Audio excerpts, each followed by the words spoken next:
Hello বন্ধুরা, welcome back to my channel Karmakar পরিবারের সবাইকে নমস্কার।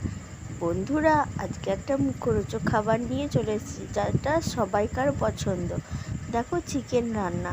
তো দেখো আমি চিকেন কি করে রান্না করি। আর একটা কথা বলে দিচ্ছি যে তোমরা কে কোথা থেকে দেখছো আমাকে কমেন্টে জানিও। তা আমি ওর দেখতে ভালো লাগবে যে তোমরা কোথা থেকে দেখছো। তো সেই জায়গার নামগুলো আমাকে কড়াইয়ে তেল দিয়ে দিলাম, দিয়ে আলুগুলো আমার রান্নার রেসিপিটা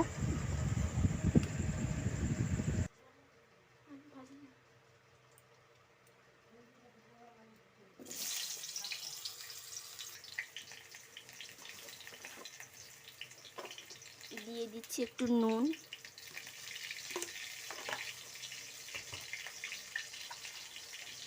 দিয়ে দিচ্ছি এখন একটু হলুদ গুঁড়ো,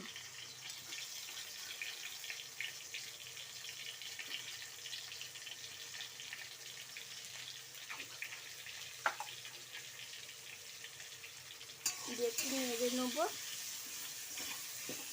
একটু আলুটা ভাজা ভাজা হয়ে গেলে নামিয়ে নেবো।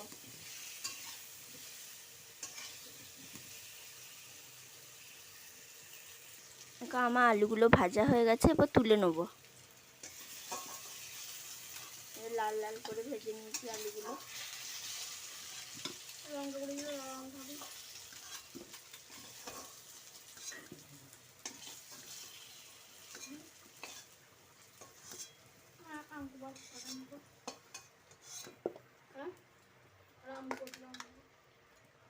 এবার মশলাটা কষার জন্য আমি কড়াইয়ে তেল দিয়ে দিচ্ছি অল্প পরিমাণে।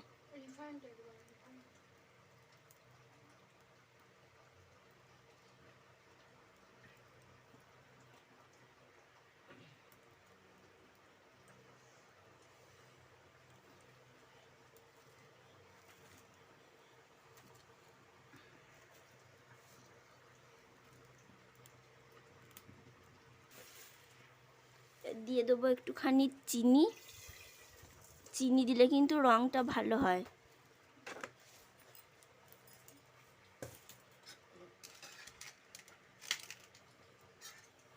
চিনিটা দিয়ে একটুখানি তেলটা নেড়ে দিলাম। তেলটা দেখো গরম হয়ে গেছে।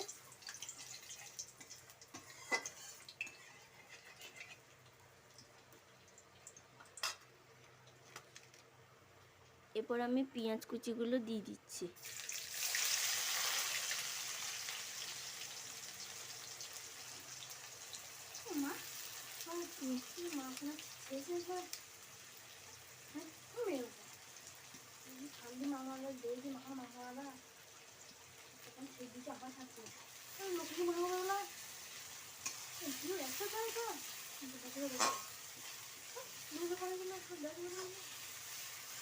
কত রকমের করে, ওইটা দই দিয়ে করেছিল।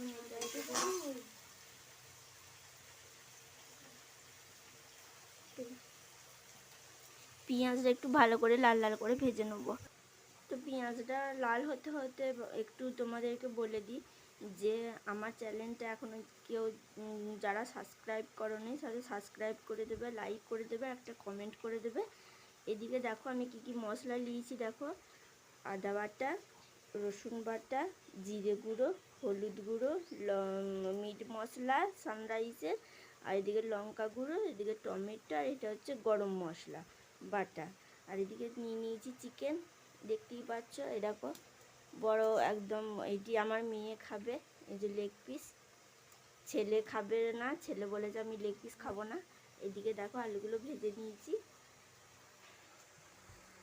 তো বন্ধুরা, আমার যদি রান্নাটা দেখে যদি ভালো লেগে থাকে অবশ্যই কমেন্টে জানাবে কিন্তু। এবারে রসুন বাটা দিয়ে দিচ্ছি। দেখুন রসুন পেঁয়াজটা আমার লাল লাল হয়ে গেছে, রসুন বাটাটা দিয়ে দেবো।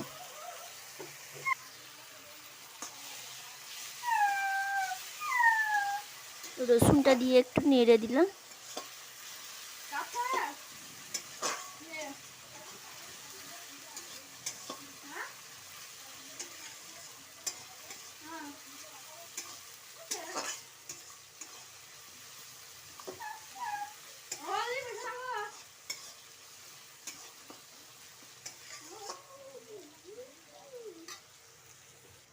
দেখো আমার রসুনটাও ভাজা হয়ে গেছে, এই যে লাল লাল হয়ে গেছে রসুনটা। এরপর দিয়ে দেবো টমেটো। দেখো দুটো বড় বড় সাইজের টমেটো আমি কেটে রেখেছিলাম, সেগুলো দিয়ে দিচ্ছি। তারপরে দিয়ে দিচ্ছি নুন, এই যে নুন দিয়ে দিলাম, কারণ নুনটা দিলে তাড়াতাড়ি গলে যাবে।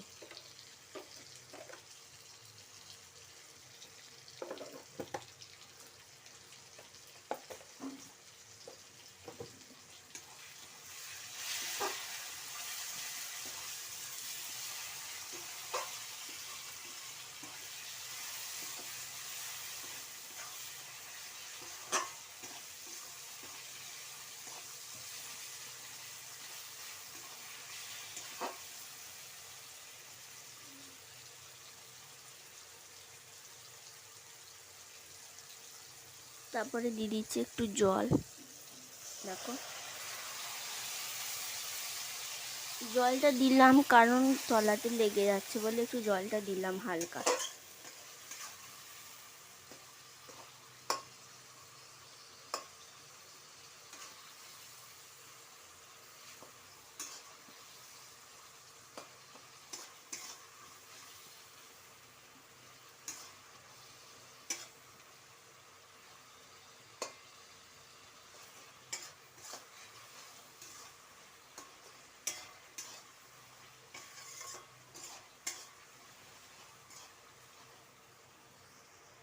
দেখো টমেটোগুলো কি সুন্দর গলে গেছে, কত সুন্দর লাল লাল হয়ে গেছে পেঁয়াজ রসুন আর টমেটোটা।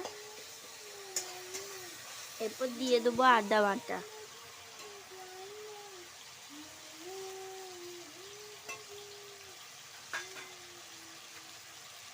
তারপরে দিয়ে দেবো হলুদ গুঁড়ো।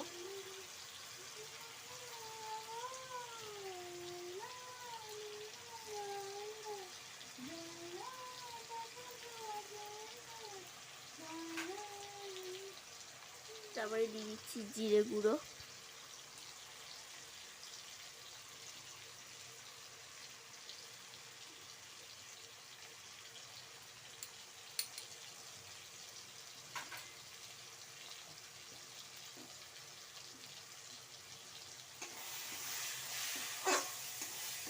দেখো মশলাগুলো দিয়ে একটু নেড়ে দিচ্ছি, দিয়ে দিচ্ছি একটু সামান্য পরিমাণে জল।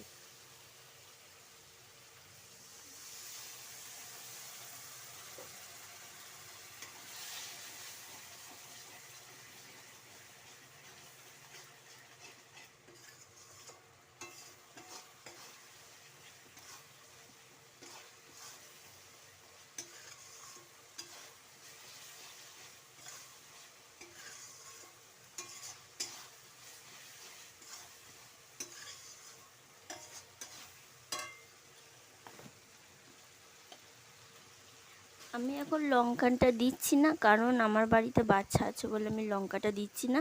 আমি একটু তুলে নিয়ে তারপর আমি লঙ্কাটা দেবো। এবার দেখো দিয়ে দেবো মিট মশলা একটুখানি। এই যে মিট মশলাটা দিলে দারুণ খেতে সুস্বাদুও হয়, টেস্ট হয়।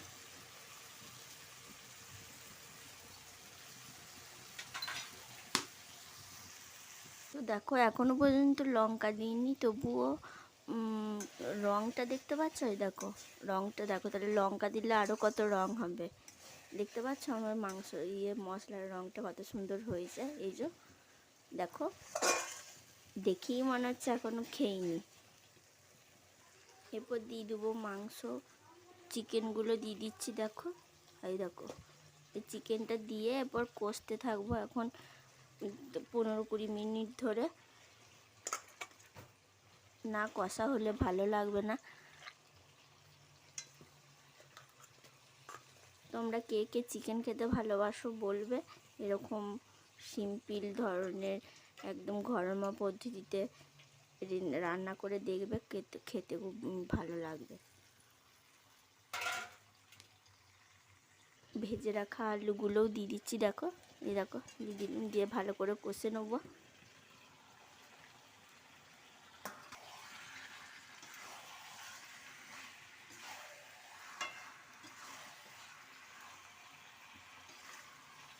তারপরে দেখো থালাতে যে তেলটা লেগে আছে, তেলটা একটু জল দিয়ে ধুয়ে দিয়ে দেবো।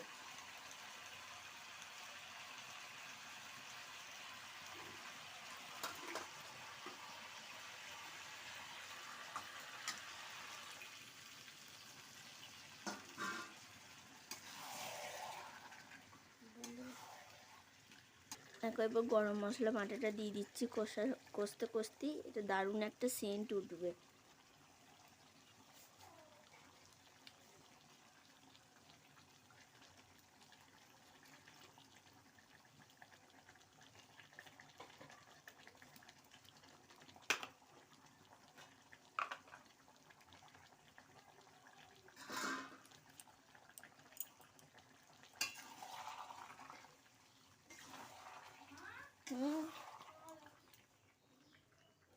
আমি কিন্তু পেঁয়াজটা ভাজার সময় নুন দিয়েছিলাম, তাই আর একটু নুন দিয়ে দিচ্ছি মাংসটার সাথে। দেখো আর একটু দিয়ে দিচ্ছি নুন।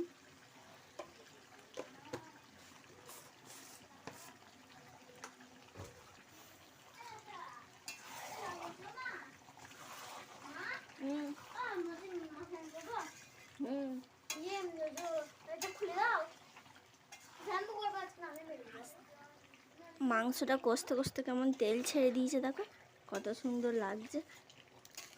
এই যে তেল ছেড়ে দিয়েছে, তেল ছাড়লেই জানবে মাংসটা কষা হয়ে গেছে।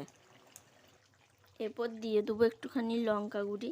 দেখো তখন আমি লঙ্কা গুঁড়িটা দিইনি, কারণ একটু সামান্য আঁচাল তুলে নিয়েছি, তুলে আমি এরপর লঙ্কা দিয়ে দিচ্ছি।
দেখো লঙ্কাটা দিয়ে একটু নেড়ে দিয়েছি, রঙটা কত সুন্দর হয়ে গেছে।